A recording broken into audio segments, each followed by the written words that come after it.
Hello hi എല്ലാവർക്കും നമസ്കാരം. 2002 ഫെബ്രുവരി 28 അഹമ്മദാബാദിലെ നരോദ പാട്യ. ഉച്ചയ്ക്ക് ശേഷമാണ്. അബ്ദുൽ മജീദ് ഒരു ടെറസിൽ ഒളിച്ചിരിക്കുകയാണ്. താഴെ വലിയൊരു ജനക്കൂട്ടമൊക്കെ ഉണ്ട്. അപ്പോൾ അയാളുടെ അയൽക്കാരനായ ജയ് ഭവാനി മുകളിലേക്ക് കയറി വരുന്നുണ്ട്. വർഷങ്ങളായി അറിയാവുന്ന ആളാണ്. അയാൾ പറയുന്നു, രാവിലെ മുതൽ നിങ്ങളൊന്നും കഴിച്ചിട്ടില്ലല്ലോ, അടുക്കളയിൽ നിന്ന് ആ വലിയ പാത്രങ്ങളൊക്കെ എടുത്തുകൊണ്ട് വാ, ഞാൻ കടി കിച്ചടി ഉണ്ടാക്കിത്തരാം. മജീദ് പെട്ടെന്ന് ഞെട്ടി എണീക്കുന്നു. കാരണം കടി ഖിച്ചടി എന്ന് പറയുന്നത് ഉത്തരേന്ത്യയിലെ മരണ വീട്ടിലുള്ള ഭക്ഷണമാണ്. അയാൾ ചോദിക്കുന്നു, ഖിച്ചടിയോ? ജയ് ഭവാനിയുടെ മറുപടി ഇതായിരുന്നു, you are all going to die. അന്ന് മജീദിന് അദ്ദേഹത്തിൻ്റെ 6 മക്കളെ നഷ്ടപ്പെട്ടു. ഗർഭിണിയായ ഭാര്യയെ നഷ്ടപ്പെട്ടു. ഭാര്യ മാതാവിനെ നഷ്ടപ്പെട്ടു. അങ്ങനെ 9 പേരെ മജീദിന് നഷ്ടപ്പെട്ടു. പ്രിയമുള്ളവരെ, ഇന്ന് നമ്മൾ പരിചയപ്പെടുന്ന പുസ്തകം ദ അനാറ്റമി ഓഫ് ഹെയ്റ്റ്, എഴുതിയത് രവതി ലൗൾ. ഈ പുസ്തകം ചോദിക്കുന്ന ചോദ്യം ഇതാണ്: ഖിച്ചടി വെച്ചു കൊടുക്കാം എന്ന് പറഞ്ഞ ആ അയൽക്കാരനുണ്ടല്ലോ, അയാൾ ഉണ്ടാകുന്നത് എങ്ങനെയാണ്? അയാൾ ഒരു ദിവസം കൊണ്ട് ഉണ്ടായതല്ല എന്ന് നമുക്ക് എല്ലാവർക്കും അറിയാം. അയാളെ ആരോ ഉണ്ടാക്കിയെടുത്തതാണ്. ആ ഉണ്ടാക്കിയെടുക്കലിൻ്റെ കഥയാണ് ഈ ഒരു പുസ്തകം, the anatomy of hate. 2002 Gujarat കലാപത്തെക്കുറിച്ച് ഒരുപാട് പുസ്തകങ്ങൾ വന്നിട്ടുണ്ട്. മിക്കതും ഇരയുടെ ഭാഗത്തു നിന്നാണ്. നമ്മൾ ഒരു ഡോക്യുമെൻ്ററി, BBC പബ്ലിഷ് ചെയ്തിട്ടുള്ള ഒരു ഡോക്യുമെൻ്ററി ഒക്കെ കണ്ടിട്ടുണ്ട്. പക്ഷേ കോടതിയുടെ അല്ലെങ്കിൽ രാഷ്ട്രീയത്തിൻ്റെ തെളിവുകളുടെ ഭാഗത്ത് നിന്ന് സംസാരിക്കുന്ന ഇത്തരം പുസ്തകത്തിൽ നിന്നൊക്കെ വ്യത്യസ്തമായിട്ടുള്ള ഒരു പുസ്തകമാണ് ദ അനാറ്റമി ഓഫ് ഹെയ്റ്റ്.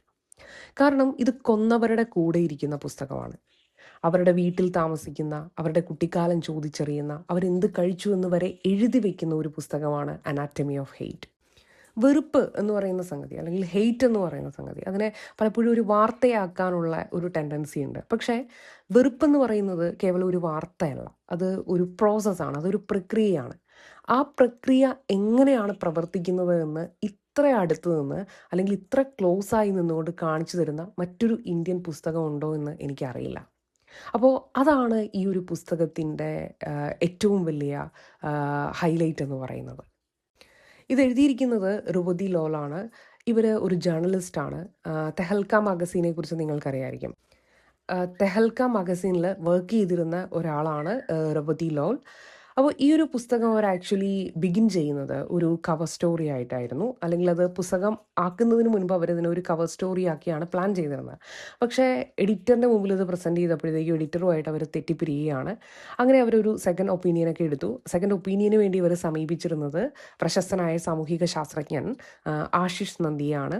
അപ്പോൾ അദ്ദേഹം പറഞ്ഞു, ഇതൊരു മാഗസിൻ സ്റ്റോറി അല്ല, ഇതൊരു പുസ്തകമാണ് എന്ന്. അങ്ങനെ 4 വർഷം എടുത്താണ് അവരത് പൂർത്തിയാക്കുന്നത്. അപ്പോൾ ഈ ഒരു പുസ്തകത്തിൻ്റെ പിന്നിൽ പ്രവർത്തിച്ചിട്ടുള്ള ഒരു വലിയ ഒരു പേഷ്യൻസ് ഉണ്ട്, അല്ലെങ്കിൽ ഒരു ക്ഷമയുണ്ട്, അല്ലെങ്കിൽ ഒരു സംയമനത്തിൻ്റെ ഒരു കഥയുണ്ട്.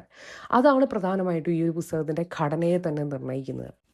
2002 കേസുകളിൽ പ്രതികളായിട്ടുള്ള 50-നും 100-നും ഇടയ്ക്കുള്ള ആളുകളുണ്ട്. അവരെയൊക്കെ രവതി ലൗൾ കാണുന്നുണ്ട്. അതിൽ 3 പേര് മാത്രമാണ് ഇവരോട് സംസാരിക്കാൻ തയ്യാറാകുന്നത്.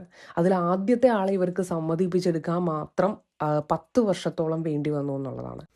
പിന്നെ അഭിമുഖങ്ങൾ. ഈ അഭിമുഖങ്ങളൊക്കെ ഏകദേശം 3 വർഷത്തോളമൊക്കെ വലിച്ചു നീട്ടേണ്ട ഒരു ആവശ്യകത വന്നു. കാരണം എന്തെന്ന് വെച്ചാൽ ഇടയ്ക്കിടെ ഇയാൾ സംസാരിക്കാനായിട്ട് വിസമ്മതിക്കുന്നുണ്ടായിരുന്നു. മാത്രമല്ല, ഒരുപാട് പ്രതിസന്ധികളെ തരണം ചെയ്തിട്ടാണ് ഈ ഒരു വർക്ക് കംപ്ലീറ്റ് ചെയ്യുന്നത്. ഇവരുടെ റിസർച്ചിൻ്റെ ഇടയിൽ പണം തീർന്നു. അപ്പോൾ അവർ ചെയ്ത ഒരു മെത്തേഡ് എന്ന് പറഞ്ഞാൽ ക്രൗഡ് ഫണ്ടിങ് ആണ്. അതായത് ആളുകളുടെ കയ്യിൽ നിന്ന് പണം പിരിക്കുന്ന ആ ഒരു സംഗതിയെ ഇവർക്ക് ഡിപ്പെൻഡ് ചെയ്യേണ്ടി വന്നു. 105 പേര് ചേർന്നിട്ട് 15 ദിവസം കൊണ്ട് 9.25 ലക്ഷം രൂപയാണ് നൽകിയത്. മാത്രമല്ല, ഇതിൻ്റെ ഇടയ്ക്ക് ഇവർക്ക് ഒരുപാട് പേഴ്സണൽ ആയിട്ടുള്ള ഒരുപാട് പ്രോബ്ലംസ് ഉണ്ടാകുന്നുണ്ട്. അതിൻ്റെ ഇടയിലാണ് അവരുടെ അച്ഛൻ ക്യാൻസർ വന്ന് മരിക്കുന്നത്. അപ്പോൾ ഇവിടെ റൈറ്ററിൻ്റെ ഒരു ജീവചരിത്രത്തെക്കുറിച്ചോ അല്ലെങ്കിൽ അദ്ദേഹത്തിൻ്റെ ഒരു ബാക്ക്ഗ്രൗണ്ടിനെ കുറിച്ച് ഡീറ്റെയിലിംഗ് ചെയ്യുകയല്ല ഞാനിവിടെ ചെയ്യുന്നത്. കാരണം ഇതൊക്കെ മനസ്സിലാക്കേണ്ടത് പ്രധാനമായിട്ടും ഈ ഒരു പുസ്തകത്തിൻ്റെ ടെക്സ്ചർ മനസ്സിലാക്കാനായിട്ട് വളരെയധികം എസെൻഷ്യൽ ആയിട്ടുള്ള ഒരു കാര്യമാണ്. കാരണം ഈ ഒരു പുസ്തകത്തിൻ്റെ ടെക്സ്ചറിനെ ഇതൊക്കെ വിശദീകരിക്കുന്നുണ്ട്. അപ്പോൾ ഇത്രയും ക്ഷമയോടുകൂടി ഇത്ര അടുത്തിരുന്ന് എഴുതിയ ഒരു പുസ്തകമായതുകൊണ്ട് തന്നെ അതിൻ്റെ ഒരു ഡെപ്ത് നമുക്കിതിൽ കാണാനായിട്ട് സാധിക്കും എന്നുള്ളതാണ്. പുസ്തകം പ്രധാനമായിട്ടും 4 ഭാഗങ്ങളിലായിട്ടാണ് വരുന്നത്. ദ 28th, പിന്നെ ബിഫോർ, ദ 28th അഗെയിൻ, പിന്നെ ആഫ്റ്റർ. അപ്പോൾ ഇങ്ങനെ 4 ഭാഗങ്ങളിലായിട്ടാണിത് വരുന്നത്. അതായത് ഫെബ്രുവരി 28 എന്ന് പറയുന്ന ആ ഒരു ദിവസത്തിലേക്ക് അവർ 3 തവണ തിരിച്ചു വരുന്നുണ്ട്. അതായത് ആദ്യം എന്ത് സംഭവിച്ചു, പിന്നെ അതിലേക്ക് നയിച്ച ഒരു 30 വർഷം, പിന്നെ അതേ ദിവസത്തെ വീണ്ടും കാണിക്കുന്നുണ്ട്.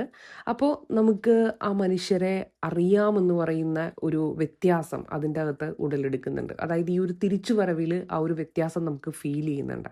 മാത്രമല്ല ലാസ്റ്റ് പാർട്ടിൽ ഇവർ അതിന് ശേഷമുള്ള 15 വർഷത്തെ പറ്റിയാണ് പറയുന്നത്. ഈ ഒരു പുസ്തകത്തിലെ പ്രധാന കേന്ദ്രം എന്ന് പറയുന്നത് 3 പുരുഷന്മാരാണ്. ഒന്നാമത്തെ ആള് സുരേഷ്, രണ്ടാമത്തെ ആള് ദുംഗർ, മൂന്നാമത്തെ ആള് പ്രണവ്.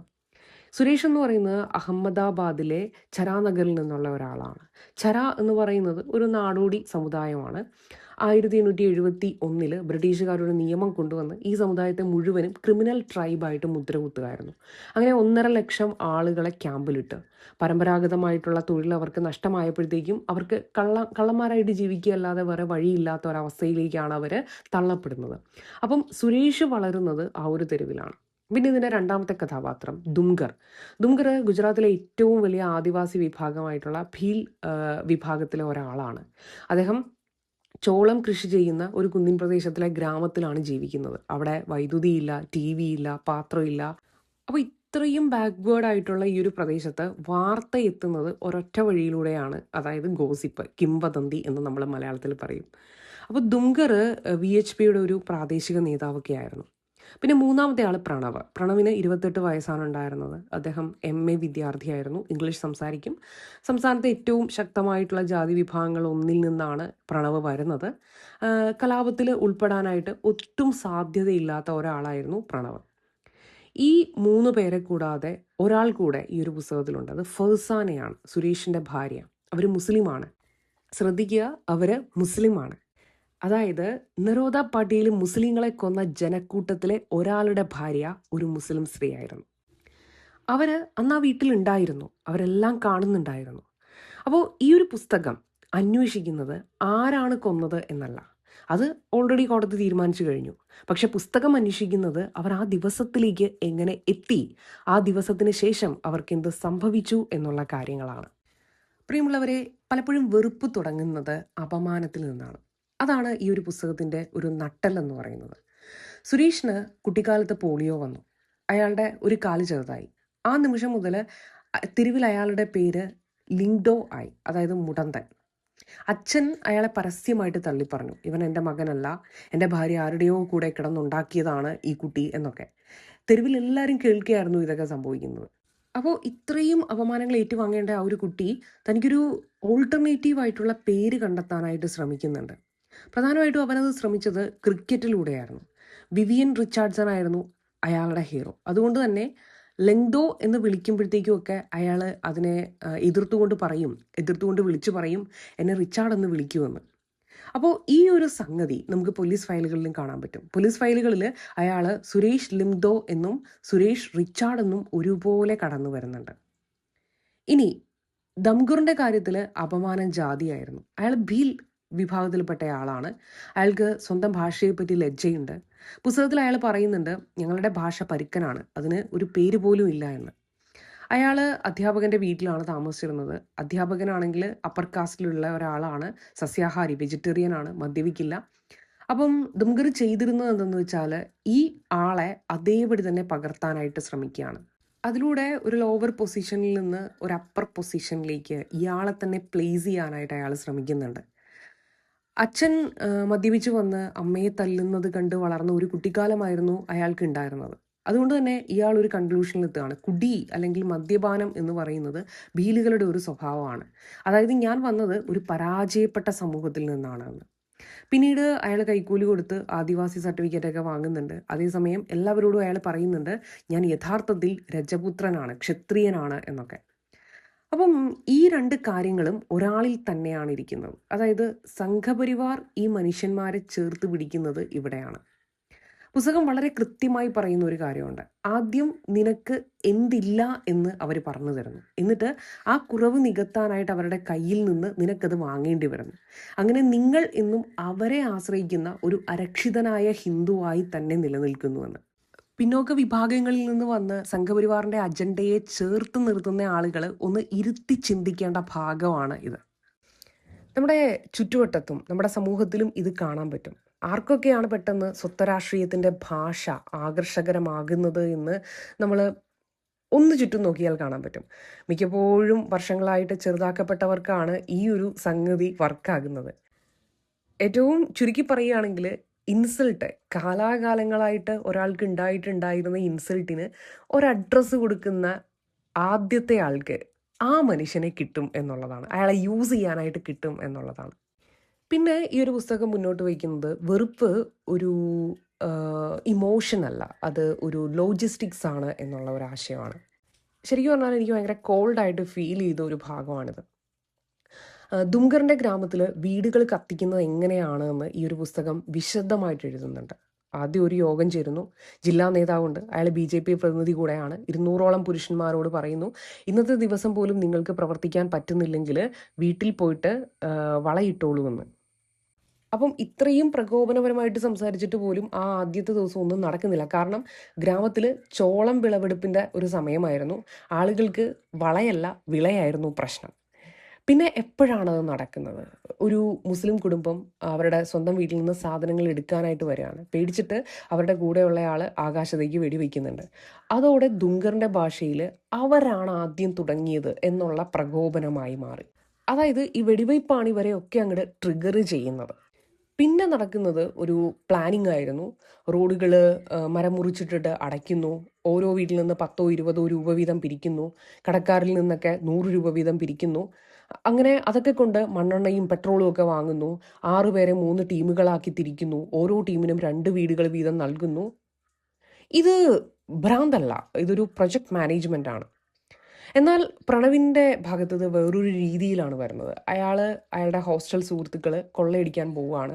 തിരിച്ചു വന്നിട്ട് അവർ പറയുന്നു പോലീസ് അവിടെ ഉണ്ടായിരുന്നു, അവരാണ് പറഞ്ഞത് നിങ്ങൾക്ക് 10 മിനിറ്റ് സമയമുണ്ട്, അതിനുള്ളിൽ ചെയ്യേണ്ടത് ചെയ്തു പോകണമെന്നൊക്കെ. അപ്പം ഇത് കേട്ടിട്ട് പ്രണവ് ചിന്തിക്കുന്നത് ഇങ്ങനെയാണ്, പോലീസ് ഉണ്ടെങ്കിൽ പിന്നെ നമുക്ക് എന്താണ് പേടിക്കാനിരിക്കുന്നത്? ശരിക്കും പറഞ്ഞാൽ ഈ ഒരു ഒറ്റ വാചകത്തിലാണ്, പോലീസ് ഉണ്ടെങ്കിൽ പിന്നെ നമുക്ക് എന്താണ് പേടിക്കാനിരിക്കുന്നത്, ഈ ഒരു ഒറ്റ വാചകത്തിലാണ് 2002 മുഴുവൻ സംവിധാനവും കിടക്കുന്നത്. ഇതിലും വ്യക്തമായിട്ടുള്ള ഒരു ഭാഗം 11ാം അധ്യായത്തിൽ ഈ പുസ്തകത്തിൽ പറയുന്നുണ്ട്. അത് വിവരിക്കുന്നത് ദുംഗർ ബജ്രംഗ് ദളിലേക്ക് പുതിയ അംഗങ്ങളെ ചേർക്കുന്ന ഒരു ചടങ്ങാണ്. ഓരോ ആളും 150 രൂപ വീതം അടയ്ക്കണം. പകരം ഓരോരുത്തർക്കും തിളങ്ങുന്ന ഒരു തൃശൂലം കിട്ടും. ഒരു പുരോഹിതൻ വന്നിട്ട് ശ്ലോകം ചൊല്ലും. 150 പേര് ആ തൃശൂലം ഉയർത്തിപ്പിടിച്ച് പ്രതിജ്ഞ എടുക്കും. എന്നിട്ടൊരു നേതാവ് പ്രസംഗം നടത്തും. അപ്പോൾ പുള്ളി പ്രസംഗിച്ചത് എന്തൊക്കെയാണ്? ഈ തൃശൂലങ്ങളിൽ വിഷം പുരട്ടിയിട്ടുണ്ട്, ഇത് മാംസത്തിൽ കയറിയാൽ രക്തത്തിലുടനെ വിഷം കലരും, അത് ശത്രുവിൻ്റെ വയറ്റിൽ കയറിയാൽ ഉള്ളിലുള്ളതെല്ലാം പുറത്തു വരും എന്നൊക്കെയായിരുന്നു അതിൻ്റെ അകത്ത് ഉണ്ടായിരുന്നത്. അവസാനം അയാൾ പറയുന്നുണ്ട്, ഇത് ഹിന്ദുക്കൾക്കെതിരെ ഉപയോഗിക്കാനുള്ളതല്ല.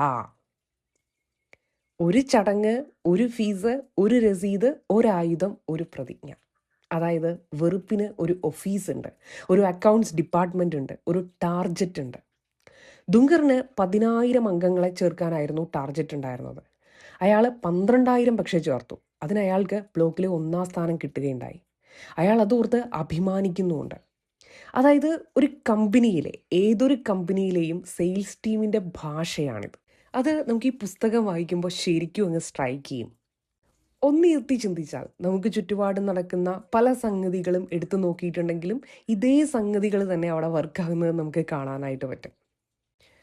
പുസ്തകത്തിലെ ഏറ്റവും അപ്രതീക്ഷിതമായിട്ടുള്ള ഒരു പാർട്ടായിട്ട് എനിക്ക് തോന്നിയത് ഒരു തോട്ടാണ്. അതായത് മാറ്റം സാധ്യമാണ്, പക്ഷെ അതിന് ഭീകരമായിട്ടുള്ള ഒരു വിലയുണ്ട് എന്നുള്ളതാണ്. പ്രണവ് കലാപത്തിന് ശേഷം ഒരു NGOയിൽ ജോലിക്ക് ചേരുന്നുണ്ട്. യാദർശികമായിട്ടാണ് അങ്ങനെ ജോലിക്ക് ചേരുന്നത്.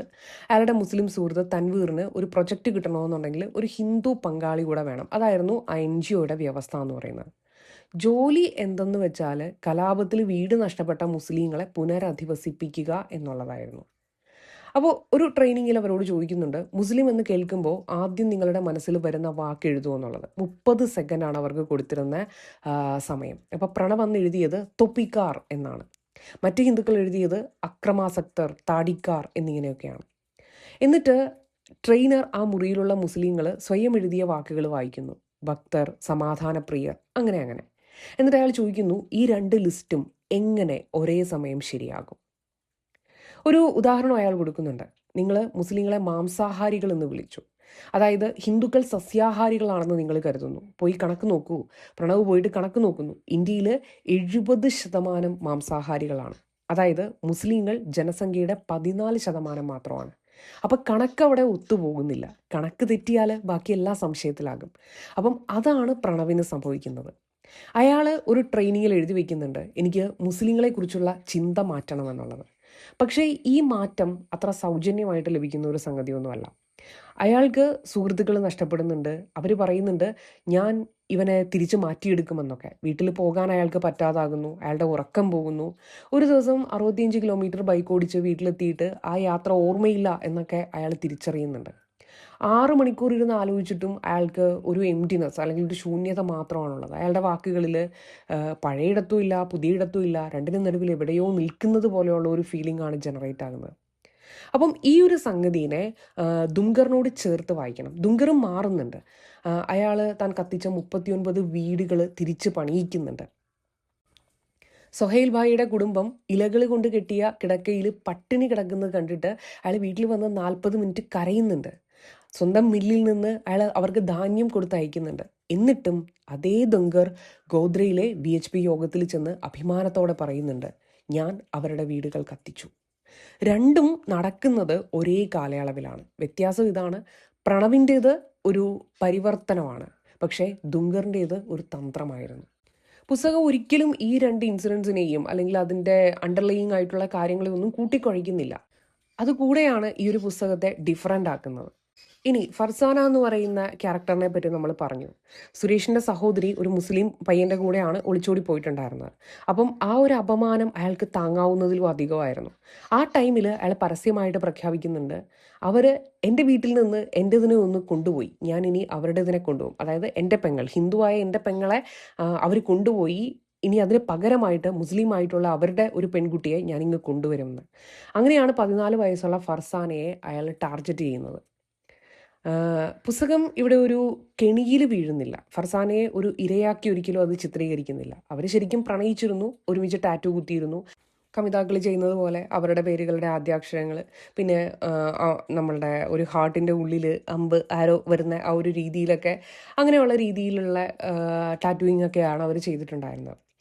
പക്ഷേ അതേ സുരേഷ് തന്നെ ഫെബ്രുവരി 28 ഇവരോട് ആജ്ഞാപിക്കുന്നുണ്ട്, നെറ്റിയിൽ വലിയൊരു ചുവന്ന തിലകം ഇട്ടോളൂ എന്ന്. അതുപോലെ തന്നെ അന്ന് രാത്രി അവരുടെ കയ്യിൽ അയാൾ ഒരു കഠാര കൊടുത്തുകൊണ്ട് പറയുന്നുണ്ട്, അടുത്ത് വരുന്ന ഏത് മുസ്ലിമിൻ്റെയും വയറ്റിൽ കുത്തിക്കയറ്റിക്കോളൂ എന്ന്. അതായത് സ്വന്തം ഭാര്യയോട്, അവരൊരു മുസ്ലിമാണ്, ആ ഒരു മുസ്ലിം പെൺകുട്ടിയോടാണ് അയാളിത് പറയുന്നത്. ഇവിടെയാണ് ഈ പുസ്തകം ഭയങ്കരമായിട്ടുള്ള ഒരു ഷാർപ്പായിട്ടുള്ള ഒരു ഫീലിംഗ് നമുക്ക് പ്രൊവൈഡ് ചെയ്യുന്നത്.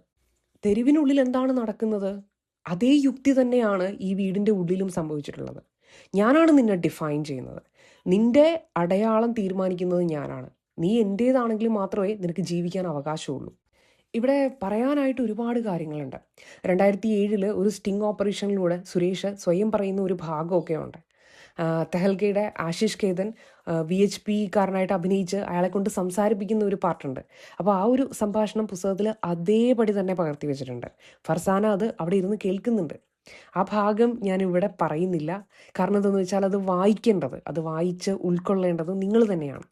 പക്ഷെ ഒരു കാര്യം പറയാം, ഒരു പുസ്തകം ഇത്രയും ശാന്തമായിട്ട് എഴുതപ്പെട്ടിട്ട് ഇത്ര അക്രമാസക്തമായിട്ട് അനുഭവപ്പെടുന്നത് ഞാൻ അധികം എൻ്റെ ഒരു റീഡിങ് എക്സ്പീരിയൻസിൽ ഞാൻ ഫീൽ ചെയ്തിട്ടില്ല. ഓഫ് കോഴ്സ് ഇതൊരു ജേർണലിസമാണ്, പക്ഷേ ഇതൊരു നോവൽ പോലെ വായിക്കാൻ പറ്റുന്ന ഒരു പുസ്തകം കൂടെയാണ്. ഇപ്പം സുരേഷ് എവിടെ നിന്നാണ് വരുന്നത് എന്ന് പറയാൻ അവർ തുടങ്ങുന്നത് കാഴ്ചയിൽ നിന്നല്ല, മണത്തിൽ നിന്നാണ്. ചരാനഗറിലെ ഓരോ വീട്ടിലും ഒരു നീല പ്ലാസ്റ്റിക് ബാരലുകളിൽ വാറ്റുചാരായമുണ്ട്. അതിൻ്റെ പുളിച്ച നീരാവി, അതിൻ്റെ അടുത്ത് നിന്നുകൊണ്ട് അതിൻ്റെ മണം ശ്വസിക്കുകയാണെന്നുണ്ടെങ്കിൽ കണ്ണ് നീറും. അപ്പോൾ ആ ഒരു തെരുവിൽ നമ്മൾ എത്തുന്ന ഒരു ഫീല് ഈ പുസ്തകം വായിക്കുമ്പോഴത്തേക്കും നമുക്ക് ശരിക്കും എക്സ്പീരിയൻസ് ചെയ്യാനായിട്ട് പറ്റും. പിന്നെ ദുംഗറിൻ്റെ ഗ്രാമത്തെ പറ്റി പറയുന്ന ഭാഗം, ദുംഗർ വരുന്ന ചോളത്തിൻ്റെ കതിരുകൾ ഉണങ്ങി പർപ്പിൾ നിറമാകുന്ന ഒരു വിശദാംശത്തിലൂടെയാണ് ആ ക്യാരക്ടറിൻ്റെ ഒരു എൻട്രി എന്ന് പറയുന്നത്. അതായത് വിളവെടുക്കാൻ പാകമായി. അവരൊറ്റ വിവരണം കൊണ്ട് അവർ വലിയൊരു കാര്യം പറയുകയാണ്. അതായത് ഗ്രാമത്തിലുള്ളവർക്ക് ഗോദ്രയല്ല അപ്പോൾ പ്രശ്നം, വിളയാണ് എന്നുള്ളത്. മറ്റൊരു ഇമ്പോർട്ടൻ്റ് ആയിട്ടുള്ള ഒരു കാര്യം എന്തെന്ന് വെച്ചാൽ, നേരത്തെ ഞാൻ പറഞ്ഞതുപോലെ തന്നെ 3 തവണകളായിട്ട് തിരിച്ചു വരുന്ന ഒരു സ്ട്രക്ചറാണ് പുസ്തകത്തിനുള്ളത്. ആദ്യം വായിക്കുമ്പോഴത്തേക്കും ഇവർ രാക്ഷസന്മാരാണെന്ന് തോന്നും, പക്ഷേ വായിച്ചു കഴിഞ്ഞ് വീണ്ടും അതേ ദിവസത്തിലേക്ക് വരുമ്പോൾ അവർ മനുഷ്യരാണെന്ന് ഫീൽ ചെയ്യും. അപ്പോൾ ആ ഒരു അസ്വസ്ഥത എന്ന് പറയുന്നത് നമ്മൾ വായനക്കാരുടെയാണ്, അത് എഴുത്തുകാരിൻ്റേതല്ല. അപ്പോൾ അതവർ ശരിക്കും പറഞ്ഞാൽ ബോധപൂർവ്വം ഉണ്ടാക്കിയെടുത്തിട്ടുള്ള ഒരു സംഗതി കൂടെ ആയിട്ടാണ് എനിക്ക് ഫീൽ ചെയ്തിരുന്നത്. മൂന്നാമത്തത് നറേറ്ററിൻ്റെ ഒരു സ്വരമാണ്.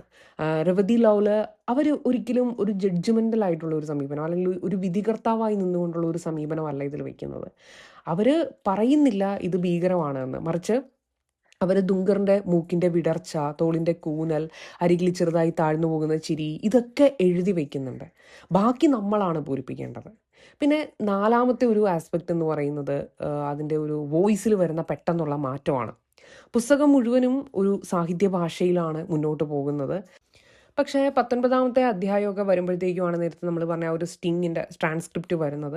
അതിന് ഒരു അടിക്കുറിപ്പൊക്കെ കൊടുത്തിട്ടുണ്ട്. പെട്ടെന്ന് തന്നെ ഒരു ഡോക്യുമെൻ്റായിട്ട്, അതായത് ഇതിൻ്റെ ഒരു ഭാഷ പെട്ടെന്ന് ഒരു ഡോക്യുമെൻ്റായിട്ട് കൺവേർട്ട് ചെയ്യപ്പെടുകയാണ്. അതായത് സാഹിത്യം അവിടെ സ്റ്റോപ്പ് അല്ലെങ്കിൽ ഒരു സഡൻ ബ്രേക്ക് ഇട്ട് നിർത്തിയിട്ട് പെട്ടെന്ന് തെളിവുകളെക്കുറിച്ച് സംസാരിച്ച് തുടങ്ങുന്നു. അപ്പോൾ ഈ ഒരു മാറ്റത്തിൻ്റെ ആഘാതം വായനക്കാരിൽ ഉണ്ടാക്കുന്ന ഇമ്പാക്റ്റ് എന്ന് പറയുന്നത് ഭയങ്കര ഭീകരമാണ്. മറ്റൊരു ഇമ്പോർട്ടൻ്റ് ആയിട്ടുള്ള സംഗതി എന്ന് വെച്ചാൽ ഇവർ വെറുപ്പിനെ കാണുന്ന ഒരു രീതിയുണ്ട്. അത് ഉരുക്കിയ ഒരു ലോഹമായിട്ടാണ് അത് കാണുന്നത്. അതായത് ഉരുക്കി തണുത്ത് പിന്നെ പുതിയ നിറവും തുരുമ്പും ഒക്കെ വരുന്ന ഒരു ലോഹം. അപ്പം 2002 ഇൻസിഡൻ്റ് എന്ന് പറയുന്നത് 2002 എന്ന് പറയുന്നത് ഒന്നും കൊണ്ട് അവസാനിച്ചിട്ടില്ല, അത് മാറിക്കൊണ്ടേയിരിക്കുന്നു എന്നാണ് ഇവർ പറയുന്നത്. പുസ്തകത്തിൻ്റെ വായനയിൽ എന്നെ ടച്ച് ചെയ്തിട്ടുള്ള ഒരുപാട് കാര്യങ്ങളുണ്ട്. നേരത്തെ നമ്മൾ ഡിസ്കസ് ചെയ്ത അയൽക്കാരൻ, അയാൾ മരണവീട്ടിലെ ഭക്ഷണം ഉണ്ടാക്കാനായിട്ട് വരുന്ന ഒരു സിറ്റുവേഷൻ, അതൊക്കെ ഭയങ്കര ടച്ചിങ് ആയിട്ടാണ് എനിക്ക് ഫീൽ ചെയ്തത്. കാരണം ആ ഒരു ക്രൂരതയ്ക്ക് ഒരു ഭാഷയുണ്ട്. അയാൾ തൻ്റെ അയൽക്കാരനെ വെറുതെ കൊല്ലുകയല്ല ചെയ്യുന്നത്, അയാളെ അറിയിക്കുന്നുണ്ട്. ആ അറിയിപ്പിൽ ഒരുതരം ആസ്വാദനമുണ്ട്. അതാണ് ഏറ്റവും പേടിപ്പിക്കുന്നത്. അതായത് ദേഷ്യമോ വിദ്വേഷമോ ഒന്നുമല്ല, ആ ഒരു വിദ്വേഷത്തിനുള്ള ഒരു ആസ്വാദനം, അത് ഭയങ്കര ഭയങ്കര ഡീപ്പായിട്ട് ഇതിൻ്റെ അകത്ത് എഴുതി വെച്ചിട്ടുണ്ട്. പിന്നെ ഒരു ഓർക്കുന്ന ഒരു ഇൻസിഡൻ്റ് എന്ന് പറയുന്നത്, വീടുകൾ കത്തിച്ചിട്ട് ദുങ്കർ വീട്ടിൽ വന്ന് ഭക്ഷണം കഴിക്കുന്നുണ്ട്. അപ്പോൾ ഭാര്യ പതിവ് പോലെ വഴുതനങ്ങ കറി ഉണ്ടാക്കി വെച്ചിട്ടുണ്ട്, ചോളപ്പൊടി കൊണ്ടുള്ള റൊട്ടിയുണ്ട്. അയാളൊന്നും പറയുന്നില്ല, പക്ഷേ അയാൾക്ക് രാത്രി ഉറങ്ങാൻ പറ്റുന്നില്ല. മേൽക്കൂര ഇടിഞ്ഞു വീഴുന്ന ശബ്ദം അയാളുടെ ചെവിയിൽ മുഴങ്ങുന്നുണ്ട്. ചൂടും പുകയും അത് തിരിച്ചു വരുന്നത് പോലെ അയാൾക്ക് അനുഭവപ്പെടുന്നുണ്ട്. അപ്പോൾ കുറ്റബോധം ഉണ്ടാകുന്ന ഒരു മൊമെൻ്റാണ്. പക്ഷേ കുറ്റബോധം എന്ന് പറയുന്നത് ഒന്നിനുള്ള ഒരു അവസാനമല്ല എന്ന് എനിക്ക് ശരിക്കും തിരിച്ചറിയാൻ പറ്റിയത്. അതായത് ഞാൻ വിചാരിച്ചിരുന്നത് കുറ്റബോധത്തോടു കൂടിയുള്ള ഒരാൾ പരിവർത്തനപ്പെടും എന്നുള്ളതാണ്. പക്ഷേ എന്നിട്ടും പിറ്റേ ദിവസം രാവിലെ അയാൾ വീണ്ടും ഉറങ്ങുന്നുണ്ട്, അയാൾ ആ ആക്ട് ചെയ്യുന്നുണ്ട്. സോ ഞാൻ ഇതുവരെ അങ്ങനെ ചിന്തിച്ചിട്ടുണ്ടായിരുന്നില്ല. അപ്പോൾ ഈ ഒരു റിയൽ എക്സ്പീരിയൻസ് എന്ന് പറയുന്നത്, അല്ലെങ്കിൽ അതിൻ്റെ ഒരു പോർട്രയൽ എന്ന് പറയുന്നത്, എന്നെ ശരിക്കും ഒരു ഡിഫറെൻ്റ് ആയിട്ടുള്ള ഒരു ഡയമെൻഷനിൽ കൂടെ ചിന്തിപ്പിക്കാൻ പ്രേരിപ്പിച്ച ഒരു സംഗതിയാണ്. പിന്നെ നേരത്തെ നമ്മൾ പറഞ്ഞ മുറിയിലിരുന്നിട്ട് എഴുതുന്ന മുസ്ലിം എന്ന് പറയുന്ന ഒരു വേർഡ് കേൾക്കുമ്പോൾ നിങ്ങൾക്ക് എന്താണ് തോന്നുന്നത് എന്ന് പറയുന്ന സംഭവം ഉണ്ടല്ലോ. അപ്പോൾ ആ ഒരു ഇൻസിഡൻറ്റിൽ എന്നെ ഏറ്റവും കൂടുതൽ ടച്ച് ചെയ്തിട്ടുള്ള ഒരു സംഭവം എന്ന് വെച്ചാൽ, ഇത് ഗുജറാത്തിൻ്റെ കഥയല്ല എന്നതുകൊണ്ടാണ്. കാരണം നമുക്ക് അത് റിലേറ്റ് ചെയ്യാൻ പറ്റും. നമ്മുടെ ഓഫീസിലിരുന്നിട്ടും അല്ലെങ്കിൽ നമ്മളുടെ ഒരു ഫ്രണ്ട് സ്പേസിലിരുന്നിട്ടും നമുക്ക് ഇതേ എക്സസൈസ് തന്നെ ചെയ്യാം. എഴുതുന്ന ഉത്തരങ്ങൾ വ്യത്യാസപ്പെട്ടിരിക്കും, പക്ഷേ അവിടെ ഒരു ഗ്യാപ്പ് ഉണ്ടാകും. ഓഫ് കോഴ്സ് ഒരു ഗ്യാപ്പ് ഉണ്ടാകും. കാരണം എന്തെന്ന് വെച്ചാൽ, നമ്മൾ മറ്റുള്ളവരെ അവരുടെ ഏറ്റവും മോശം സാധ്യത കൊണ്ടാണ് അളക്കുന്നത്. സ്വയം നമ്മൾ അളക്കുന്നത് നമ്മളുടെ ഏറ്റവും നല്ല ഉദ്ദേശം കൊണ്ടുമാണ്. അപ്പോൾ ആ ഒരു ഗ്യാപ്പ് എപ്പോഴും അവിടെ ഉണ്ടാകും എന്നുള്ളതാണ്. അപ്പോൾ ഇങ്ങനെ ഒരുപാട് കാര്യങ്ങൾ നമുക്ക് ചിന്തിക്കാൻ പറ്റുന്ന ഒരുപാട് കാര്യങ്ങളുണ്ട്. പിന്നെ ഫർസാന ടാറ്റു ചുരണ്ടിക്കളയുന്ന ഒരു സംഗതിയൊക്കെ ഉണ്ട്. വിവാഹമോചനത്തിന് ശേഷം അവർ കയ്യിൽ 3 ടാറ്റുകളും ചുണ്ണാമ്പ് പൊടി തേച്ചിട്ട് ഉരച്ച് കളയുന്നുണ്ട്.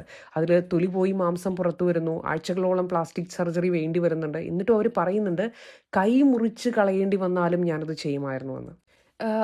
ഈ പാർട്ടൊക്കെ എന്നെ ഭയങ്കരമായിട്ട് ടച്ച് ചെയ്തിട്ടുള്ള ഭാഗങ്ങളാണ്.